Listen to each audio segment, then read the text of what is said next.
গরমে এখন সব জায়গায় নাজেহাল অবস্থা। আর ব্যাঙ্গালোরে চলছে নাতিশীতোষ্ণ, না শীত না উষ্ণ। হাই, আমি সঙ্গীতা। এই বটগাছটার বয়স নয় নয় করে 8 বছর হলো। সকাল হয়ে গেছে, আমার খুব পছন্দের সরমুড়ি খেয়ে নিচ্ছিলাম। ব্যাঙ্গালোরে মুড়ি 100 টাকা কেজি। আর ওইদিকে ছেলেকে স্কুল দিয়ে আসার পরে দেখি ছেলে এই বুকগুলো নিয়ে যায়নি, তাই আবারও চলে গেছিলাম ছেলের স্কুলে এই বুকগুলো দিতে। বাড়ি থেকে 5-6 মিনিটের রাস্তা। ছেলে একটা প্রাইভেট স্কুলে পড়ে, আর এটাই হলো সেই স্কুল।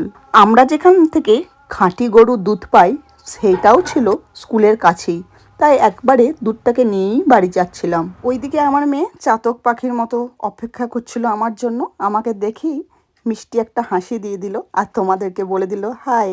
ভীষণ বড় একটা কাজ আমার হয়ে গেল, যেটা সকালেই আমি দিয়ে গেছিলাম সেটা কমপ্লিট হয়ে গেছে। এবার মিলে দেওয়ার পালা। আর ওইদিকে মা বানিয়েছিল আমার জন্য পায়েস, যেটা খেতে আমি ভীষণ ভালোবাসি। আচ্ছা বলো তো, এটা কি শাক? যেটা আমি ডিমের শাক ভেবে কিনে এনেছি। তোমরাই শোনো আমার মা কি বলছে।